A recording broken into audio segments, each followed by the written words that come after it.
Hi, everybody. This is Dr. Randy Bach. Today is November 20th, 2023, and I am pleased and honored to be here for Newton Taxpayers Association. We're in the aftermath of the recent citywide election. Generally speaking, there's a little bit of a lower turnout for these elections versus others. Because it's a city election. You know, they put them on the odd years. It's 2023. And we have a higher turnout for state and federal elections. But we had an interesting election nonetheless. So first I want to tell you a little bit about what the Newton Taxpayers Association is, what our mission is, and these recent accomplishments. And then I'm going to talk about what we're going to aim to do today. So first of all, the Newton Taxpayers Association came about in the era of Proposition 2.5, and that's our everlasting legacy to the state of Massachusetts and in fact nationwide, because I think we were one of the first taxpayers organizations in the state and the country as well. So we've had some copiers and followers, all to our credit and theirs as well. And our aim is to look out for you, the citizen of Massachusetts and the citizen of Newton.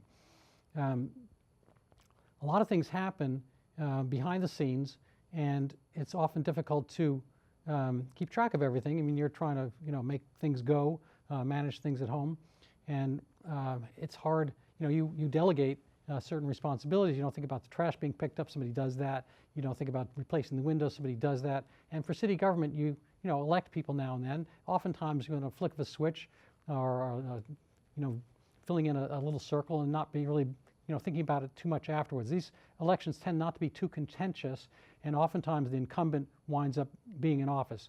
Newton, no shock to anybody, is pretty much Democrat-oriented city by virtue of its being in Massachusetts. We're kind of a left-leaning near suburb of Boston, and that's over and over again whom we wind up electing. But there are shades of differences, and this election showed that, and we'll get to that in a second. So first of all, if you want to help support our mission, you can find us on Facebook easy enough and send us a note and we'll look into it. You can try to find me as well. I'm Randy Bach. I'm the guy who's not Randy Block. I was congratulated oftentimes for my electoral victory in the Auburndale district of City Council in Newton, but that's Randy Block, and I like him. He's a great guy. We have met a number of times. Maybe he'll be on my show one time so you can see the difference between the two of us. Anyway, and you can find me through Newton Taxpayers and elsewhere. So today I want to talk a little bit about what happened in that election, why it was notable. I think it got covered on state and some aspect national news. Perhaps not the major news story given the world's various wars in Ukraine and Israel and Hamas and so forth. But it did get covered, and it was a notable item because in kind of a reasonably uniformly Democrat-run city in a currently Democrat-run state, we what's the nice word of well, we'll just say we had a little bit of a cleaning. 5 out of the 6 contested races went to the way of the group Save Our Villages. What does that mean? Well, this group came up in existence contrary to this prosaically named law H5250, which was an emergency law somehow. Everything's an emergency when you're not necessarily going to be privy to what happened in it and to it. The words of Nancy Pelosi at the, I think, what year was that? 2014 Obamacare rule. You'll find out what's in it after we pass it. H250, and I'll read from that very briefly. Hopefully it won't put you to sleep. It's kind of one of these omnibus legislations, a lot of stuff in it. We could call it pork, whatever you want to call it. Maybe for Thanksgiving we'll call it turkey, a little mix of both. A lot of stuff is stuffed into that, but ostensibly it was an emergency act. It happened during the COVID years, January 2021, and I don't know, there's a lot of emergency written throughout it. But basically it's kind of the opposite of the Boston Tea Party. It's to restore power, bring power centrally to the state over the zoning wishes of the municipalities that border Boston, both on the commuter rail and particularly more severely on the MBTA lines. And we'll get to that in a little bit. So the theme tonight is going to be on local control and opposition to government overreach. The Newton taxpayers in general, that's been our mission. And one of our recent accomplishments was the basic success of overriding the override, or keeping that from becoming law in the city of Newton. There were a few different minor overrides, but the major one was a request for $40 million that they couldn't find anywhere until we turned it down. And lo and behold, they found some under the mattress, I don't know, left between the seat covers of the car, left and back, whatever. They found $40 million to do what they wanted to do anyway. Oddly enough, it was kind of an emergency as well. Bad things will happen if they couldn't get that override. And always it tends to be the things that you like the most that they withdraw the first. So if you have kids, it's like no dessert tonight. You never say, oh, there's not going to be any broccoli if you don't do your homework. So they take away the treats first. So it's going to be the art program or I don't know, funding for the football team, whatever it happens to be that will, make you turn your head. This was at a time during COVID-19 era where the Newton schools had a marked decline in their enrollment, which I believe has persisted. So these are people who are paying taxes to the city of Newton and refusing the major service provided by the city of Newton, which comprises, I think, up to 60% of the budget, and possibly more when you include pensions and whatnot, which is the production of education for our children, collectively, individually, and so forth. And so people are not only paying that tax, but then they're going to decide to pay extra to keep their kids in school someplace, but not at their already prepaid tax amount. They're going to go to a religious school or private school of some other type, or homeschool, which takes a certain amount of time and devotion away. So they're willing to spend extra time, money, and effort to keep their kids out of the Newton schools. And Newton schools dropped their enrollment by about 14%. And oddly enough, the other overrides were about keeping schools open, and as opposed to, say, temporarily mothballing some of them, which would reduce the schools by about 14%. So there's been no matching for the diminished enrollment by diminishing employment. And as a matter of fact, there was either a stasis or a slight increase in the number of paid roles in the city of Newton at that time. Anyway, so let's get to what happened in this recent election. So this was about the most recent election just passed, I think it was November 8th, was certain districts, and they varied both in being particular to that area and all there was at large. So the actual names, let's see if I can just find them quickly. I can probably recite them, but what we had here is an article in the Fig City News and elsewhere. 6 new councilors elected, 3 incumbents ousted. So the part of the Save Our City crowd was David Mickley. And that's to say that I don't want to miscast this. I'm not saying these candidates only did that, but this was what the group Save Our City was promoting, and these people went up against better funded challengers or incumbents almost entirely. And so the victors in this case were David Mickley, Randy Block, at-large Rena Getz, and at-large Alan Lobovitz, and Ward 8 Stephen Farrell. There's one very close contested election as well, and I guess we did not, say the Save the City bunch did not win that. I think that was the case of Lisa Gordon versus Martha Bixby, which went by 24 votes. So this was, this is news, and I want to re-emphasize the importance of this because this is news you can use. The people can speak. H.L. Mencken said that democracy is the process by which the people vote for what they want, and then they deserve to get it good and hard.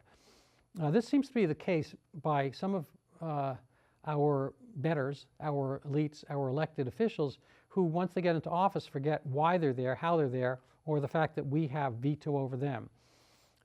So getting back to the Boston Tea Party, what was the essence of that? That was, the purpose of that was to fight taxation without representation. The locals here were settlers. There were also called colonials, whatever. They had come from England for the most part, and they were still being governed by England, and they had to pay taxes to England, and England was using it as kind of a money farm, and very far distant. I mean, this, you may not believe this, but in the 18th century, there was no internet, there was no Venmo, so they were, collecting funds at a far remove for events and instances of which they had really no influence or control, except that they had the guns and they had the soldiers and so forth. And the people here got tired of that, and they had the Boston Tea Party, threw the Tea Party over the sides of the boat because they did not want to pay, extra imperial royal taxes on it when their commerce was, better served by just kind of managing things on their own. This obviously led to a series of events and independence for the United States. But of course, the United States can become sclerotic and hardening of the arteries aspect itself, and that may happen. But I think the central theme is kind of revolt and rebellion against those who are telling you what to do from a distance. So we have this thing called zoning, and I'm calling this, that was taxation without representation. I'm calling the current recent bill, H5250, the emergency bill to kind of get rid of local zoning in these 14 towns that abut Boston and are served by the MBTA, not named Boston. I'm calling this zoning without voting. So the law was an emergency statute, and let's see if I can find it here. It'll be tricky too, but I actually wanted to find it. So it was called here this is from a group that favors this, the National Low Income Housing Coalition. They said Massachusetts passes legislation with critical zoning reforms and affordable housing resources. So it's called an act enabling partnerships for growth. I don't know if that's what it is really, but what it aims to do is overturn. It says one of the primary components of the act is zoning reform. And again, you've got to be careful about these words. It's always phrased one way or another. One man's reform is another man's restrictions. So in Massachusetts, zoning laws are made at the local level, which has resulted in some communities not allowing multifamily housing or affordable housing to be built. So I don't agree with the stipulation. It may not be as much as the National Low Income Housing Coalition would like, and or their attendant lawyers, lobbyists, and so forth. But I don't think there's ever been an absence of housing, multifamily, being built certain places, but according to the statutes of the voters and the people who live there. I like to call it a covenant. A covenant, is the Ark of the Covenant, and people might remember it from Indiana Jones. But a covenant is agreement. I think, literally in Latin means venant is to come, and come together. And so it's from the French convenir, to agree on something. So you have a covenant. There are real estate covenants.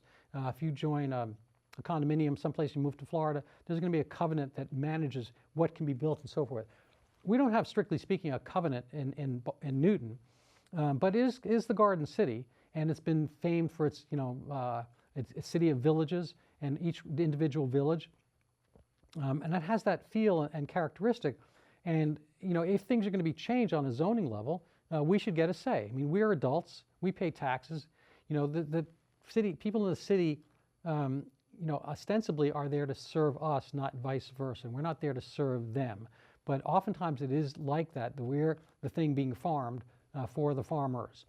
And so there's this kind of aspect of control and whatnot. Anyway, without getting too far afield here, let's see if I can find the actual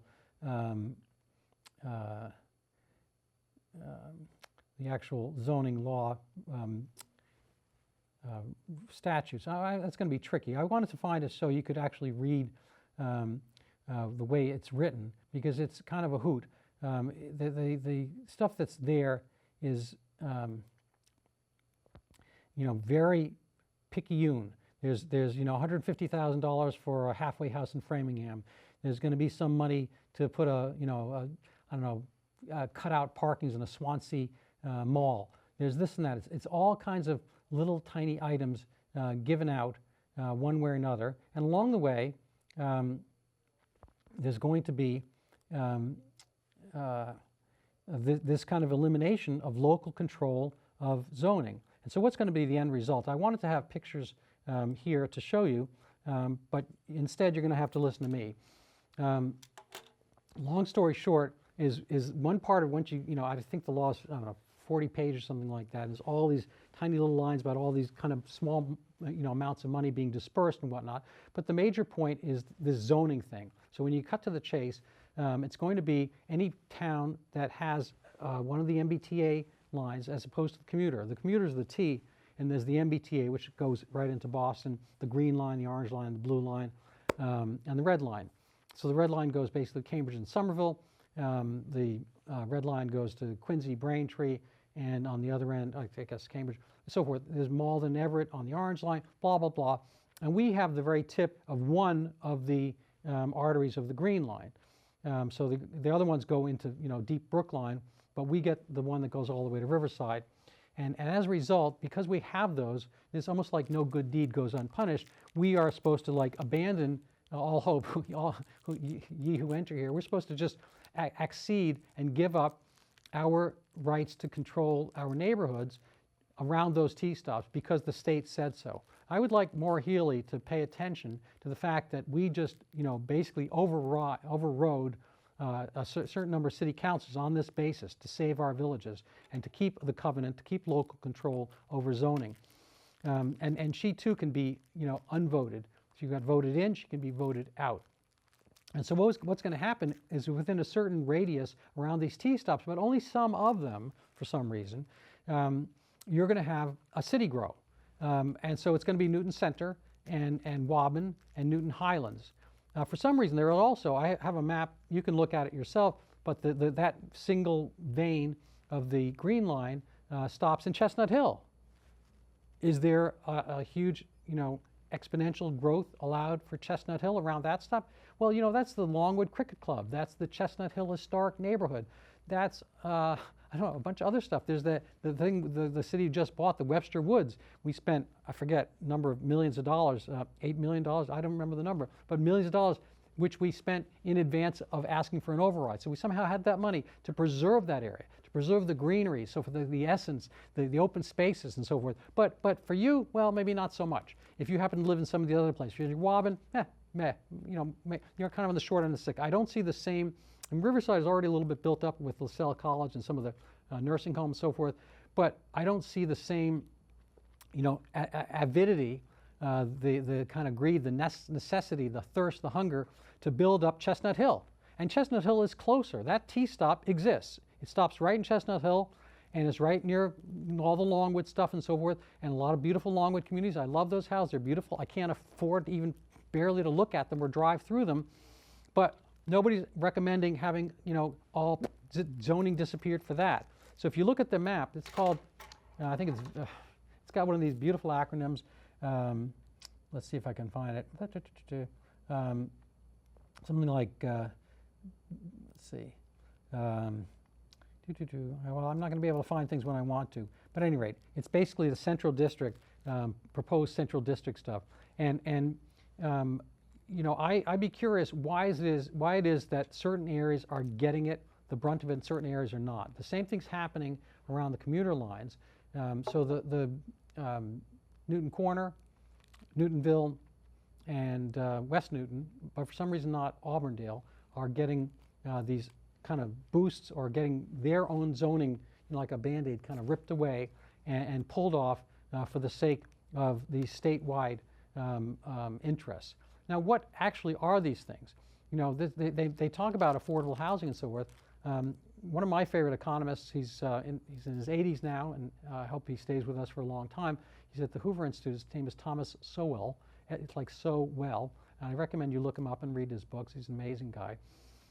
But he said when he was a young man, in the 1960s, he was pursuing his PhD and whatnot. He lived in affordable housing, and he said, what I mean by that is I lived in places I could afford. I had roommates. I had shared this. I had a piece of a house and so forth. I lived where I could afford. What he's talking about, he says, when you talk about affordable housing now, it's subsidized housing. And so there's, we can talk about the politics of subsidized housing at some other date, but it winds up being kind of the sinecure, a thing you get that you don't necessarily want to give up. So it causes a little bit of stasis in people's own ambitions and so forth to have something. If their income goes up, they're going to lose their housing potentially. But historically, people have had housing and have built houses they can afford, and there's more housing when things are done kind of through the free market, when there's a physical need for it. And it's okay if the city, through its representatives and through its people, gets to decide on that themselves. That's the way cities have grown.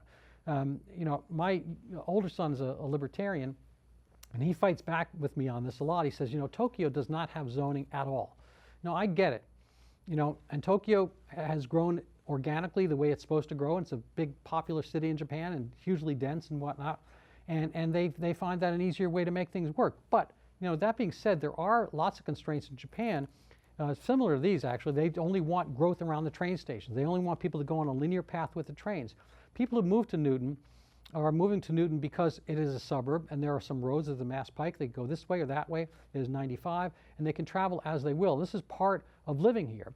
The special dispensations that are being granted by the state are going to include, kind of tall, high-rise houses around these certain designated T-stops, but without parking requirements, such as other places other builders have to make throughout the city. So on Austin Street, they built these things near the commuter line, and across the way, the new Trio building. They built these buildings, but with with parking required. These new ones are going to have kind of free-for-all. They're going to have some benefits that the other builders did not have, and they're going to build them, vertically without cars, without parking mandated, which is ostensibly, because people are going to still have cars, they're going to be flooding those neighborhoods locally, changing the character of certain neighborhoods and not others. Again, Chestnut Hill seems to be excluded, Riverside seems to be excluded, Auburndale excluded.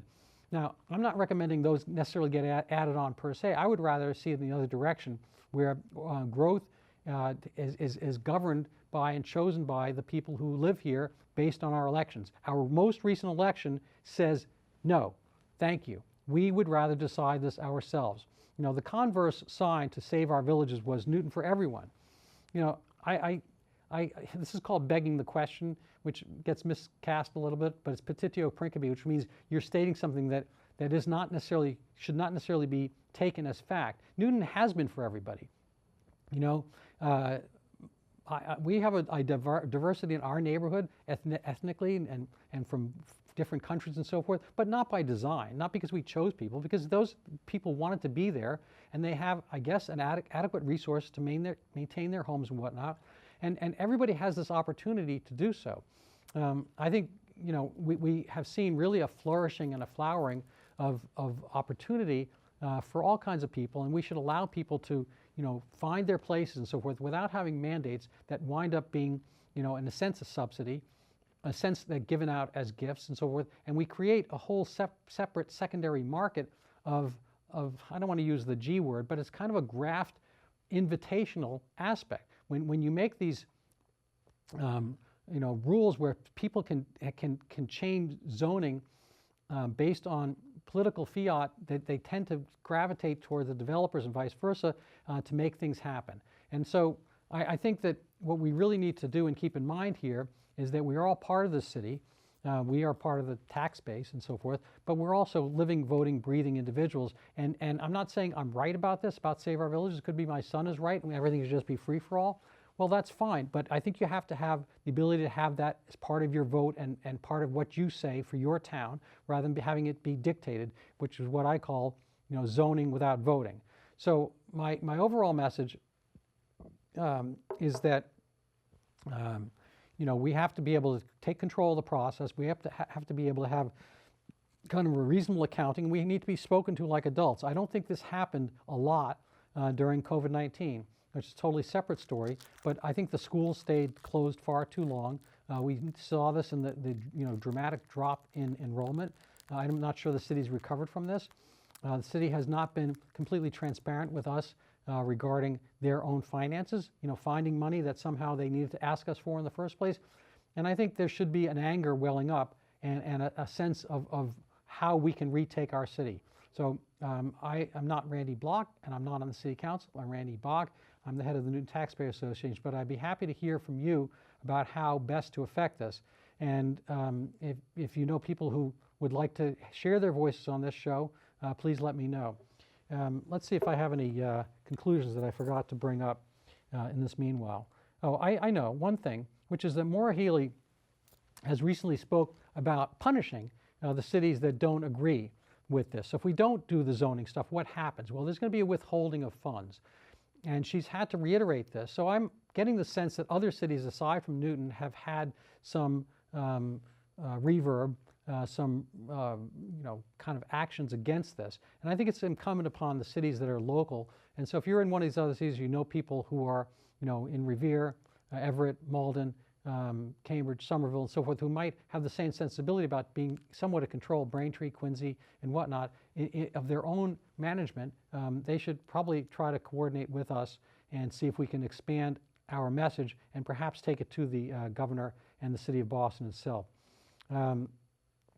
Anyway, so what else? I mean, that's the MBTA super plan. It exists around the commuter stations as well, but to a lesser extent. Again, I have not a problem with people, building buildings around the train lines and so forth. I think it's very reasonable, but they should also not have special dispensations that are decided outside of the city. I think we should decide where the growth is to a certain extent, and then some of it let the market take place, but without certain advantages given to some places, without some communities being off limits and so forth.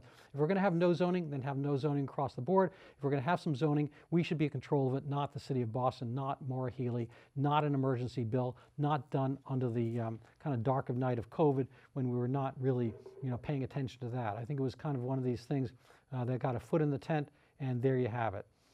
So I think there are other cities along the way. Anyway, so I want to thank you for your support, encourage you to stay within what we have on Newton Taxpayers and get a hold of us.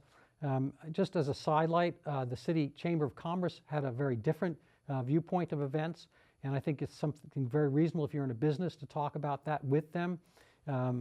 They characterized the city councilors who opposed the experts plan as going low. I think we've listened to experts a lot through COVID and whatnot. I have disagreed with a lot of them because I didn't think they took into account the ramifications and repercussions of keeping kids out of school. The New York Times suddenly awoke to the situation and said, learning has gone down. It's gone down even worse amongst poor people. Yet at the same time, they wanted to go medieval on a virus. I think we've had a lot of instances of government overreaction, and I think we have to be the reaction to their overreaction, if that makes any sense. So thank you so much. Try to keep in touch with your representatives, the ones who got elected. Make sure that they know about this. I invited all of them, the winners from the Save Our Villages thrust, to come on the show. None of them were able to. I'm sure they're busy after their difficult election, maybe taking a breath of fresh air. But I look forward and extend the invitation to the 5 that I mentioned and any other city councilors who want to present their views as well. So thank you very much for being with me tonight. Randy Bach here, not Block, and I look forward to seeing you again next month.